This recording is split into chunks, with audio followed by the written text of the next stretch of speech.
Kasabay ng araw ng kagitingan, pinasinayaan naman ang bantayog para sa SAF 44. Itinayo ito sa Philippine National Police Academy kung saan nagtapos ang 6 sa mga nasawi sa engkwentro sa Mamasapano.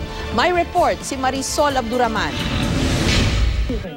They have sacrificed their own comfort and have placed their protective shock. Combat boots, M16 rifle at SAF beret.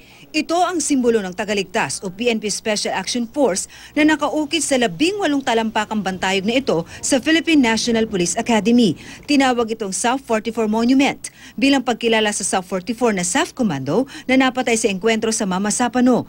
Pag-immortalize natin ng kabayanihan ng ating gallant SAF 44, maibalik ulit yung heroism ng bawat isa sa atin. Yung patriotism sa nationalism. Nakaukit din sa bantayog ang mga mukha ng 44 na SAF troopers na hindi raw naging madali para sa eskultor na si Jose Giroy.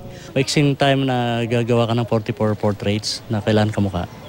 6 na PNPA graduates ang napatay sa engkwentro. 3 naman ang sugatan. We are proud, especially na at least na-honor namin yung mga alumni namin dito. And dito para to sa mga mga relatives nila, mga kamag-anak nila who at least mabigyan natin ng recognition that we've honored them on the sacrifice they made for the country.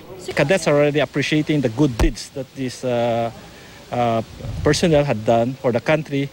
Saludo sa SAF 44 ang Philippine Chamber of Commerce and Industry at Employers Confederation of the Philippines at iba pa. Kaya nila ipinagawa ang bantayog. Ikinatuwa naman ng SAF ang pagpupugay sa kanilang mga napatay na komando. Binuksan na rin kanina ang bantayog ni St. Michael na tinawag namang Bantayog ng Kabayanihan. Si St. Michael the Archangel ang patron saint ng law enforcement. Higit pa sa pagpupugay at pagkilala, magsisilbing inspirasyon sa mga kadete ng PNPA bilang future officers ng bansa ang bantayog na ito para magsilbi at ialay ang kanilang buhay para sa bayan tulad na lamang ng SAF 44. Marisol Abduraman, GMA News.